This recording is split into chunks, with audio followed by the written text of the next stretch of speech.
බොහෝ කාලයක් පැවතුණු කරදර බාධකවල නිමාවක් දකින්නට පුළුවන් කාලයකට තමයි මකර ලග්න හිමි ඔබ මේ අනුගත වෙලා ඉන්නේ. විශේෂයෙන් ඔබගේ ජීවිතයේ නව පරිච්ඡේදයක් ලියවෙන අලුත් පරිච්ඡේදයක් පටන් ගන්න කාලයකට තමයි ඔබ මේ පැමිණලා ඉන්නේ. 2026 මාර්තු සහ අප්‍රේල් මාස ඔබට සුවිශේෂී කාල සීමාවක් බවට පත්වෙනවාට සැකයක් නැහැ වෛදික ජ්‍යොතිෂ්‍ය ශාස්ත්‍රයට අනුව.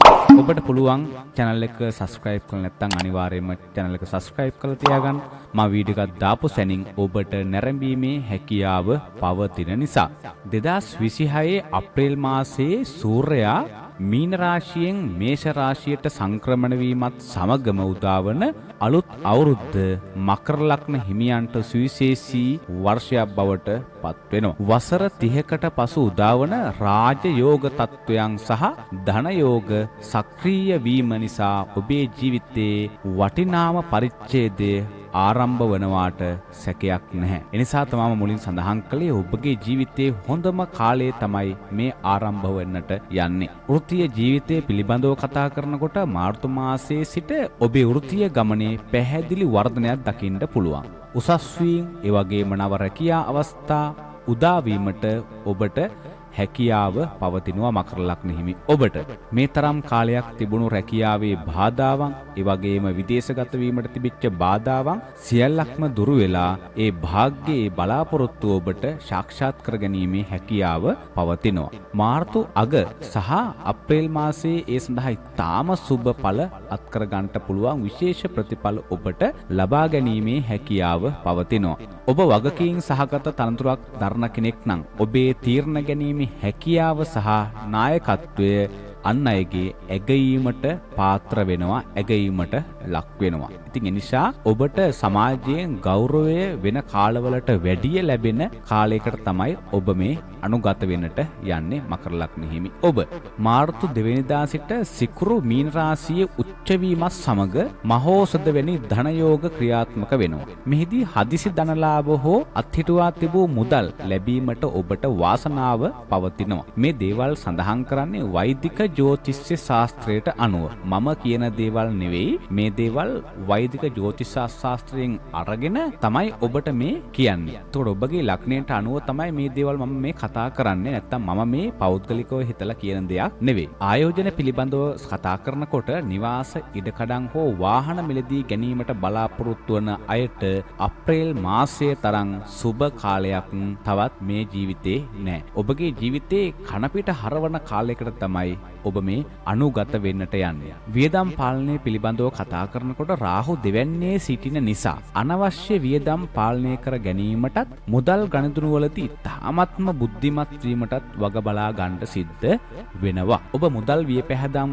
කරනවා නම් අනිවාර්යයෙන් මේ පිළිබඳව හොඳින් හොයලා බලලා කටයුතු කරන්නට අවශ්‍ය කරනවා. විශේෂයෙන් ඔබ වැඩි ලාභයක් බලාපොරොත්තුෙන් ඔබ වැඩියෙන් රිස්ක් එක ගන්න. එහෙම නැත්නම් අවදානම ගන්නට උත්සාහ කරන්න එපා. මොකද ඔබ ගන්නා අවදානම නිසා ඔබගේ මුදල්, ඔබගේ දේපල විනාශ වීමටත් ඉඩකඩ පවතිනවා. ඉතින් ඒ නිසා ඔබ අනවශ්‍ය වියදම් පාලනය කරගෙන ඉතාමත්ම බුද්ධිමත්ව තමන්ගේ මුදල් වියපැහැදම් කරන එක පිළිබඳව, මුදල් රඳවා තබා ගන්න එක පිළිබඳව කටයුතු කරන්න අවශ්‍ය කරනවා. පෞල් ජීවිතයේ සහ සම්බන්ධතා පිළිබඳව කතා කරනකොට පසුගිය කාලේ පෞල තුල පැවතිච්ච මත භේද අප්‍රේල් මාසයේ වන විට ක්‍රමයෙන් පහව යනවා. පෞලේ සමාජිකයන් අතර සහයෝගීතාවය වර්ධනය වෙනවා. විවාහය පිළිබඳව කතා කරනකොට අවිවාහක අයට සුබ මංගල යෝජනා ඉදිරිපත් වන කාලයක්. ඔබ තනිව සිටියනම් තවත් ඉස්සරහට එහෙම ඉන්නට අවශ්‍ය කරන්නේ නැහැ. ඔබට හම්බ වෙන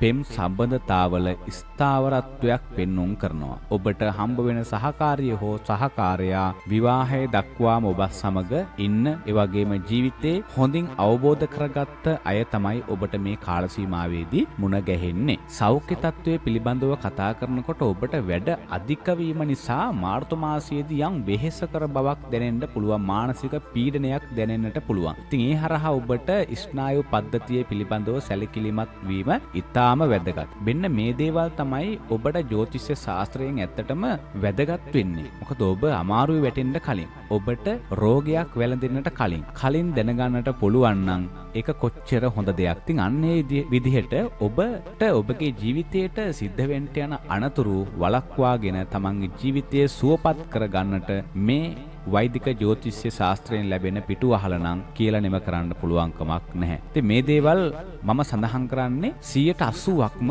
ඔබගේ ජීවිතයට සරලන විදිහටයි. ඉතින් ඒ නිසා මේ දේවල් සඳහන් කළාට පස්සේ මේ දේවල් ගණන් නොගෙන ඉන්නට එපා. ඔබ මේ දේවල් වලට අනුව කටයුතු කරන්න මේ සඳහන් කරන වත්පිළිවෙත් ටික ඒ වගේම ශාන්ති කර්ම ටික නිවැරදිව සිද්ධ කළොත් එහෙනම් ඔබේ ජීවිතේ ඊ타ත්ම සාර්ථකමත් භාවයට පත් කරගන්නට හැකියාව පවතිනවා. ඔබ විදේශගත වෙලා ඉන්න කෙනෙක් නම් ඔබට පුළුවන් නිවසේ අය හරහා ඔබට මේ ශාන්ති කර්ම ටික සිදු කරවන්න.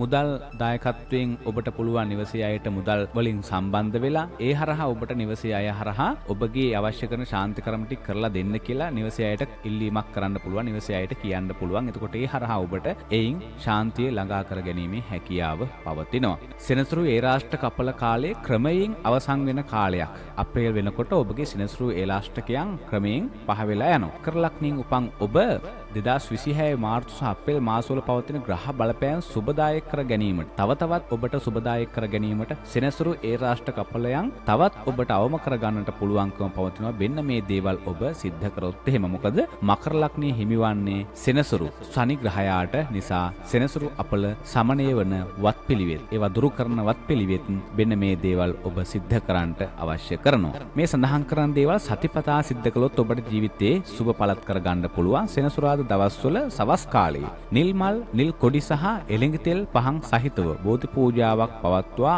අපල සමනය කරන්න කියලා ප්‍රාර්ථනා කරන්න. අපලේ සමනය වේවා කියලා, අපල දුරු වේවා කියලා ප්‍රාර්ථනා කරන්න. ඒ වගේම විසුණු දෙවියන් උදෙසා මකර ලග්නයට අධිපති සෙනසුරු ග්‍රහයාගේ අපල පාලනය කිරීමට විසුණු දෙවියන් උදෙසා සිත පතන්න. සෙනසුරාදා දවස්වල නිර්මාංශව සිටීම සහ විසුණු දේව මන්ත්‍ර ගායනා කිරීම, ඒ වගේම ශ්‍රවණය කිරීම තාම සුබ ඵල ගෙන දෙන කාර්යයක් බවට පත් වෙනවා. තල තෙල් සහ මී තෙල් මිශ්‍ර කර පහන් දැල්වීම මගින් සෙනසුරු අපලේ තේජස අඩු කර ගැනීමේ හැකියාව පවතිනවා. සෙනසුරාදා දවස්වල ඔබට පුළුවන්කම පවතිනවා දුප්පත් අයට, ඒ වගේම ආබාධිත අයට, මහලු අයට උදව් කරන්න. ඒ වගේම කළු පැහැති ආහාර, උදාහරණයක් විදිහට තල මිශ්‍ර කැවිලි දන් දීම ඉතාමත්ම සුබයි. සෙනසුරාදා දවස්වල උදෑසන 6ත් 7ත් අතර කාලය තුල කපුටන්ට එළඟ තෙල් සහ තල මිශ්‍ර කිරිබතක් පිළිගැන්වීම ආහාර සඳහා ලබා දීම පුරාණ සිරිතක් වෙනවා. ඉතින් මෙයත් අපල දුරු කර ගැනීමට සුවිශේෂී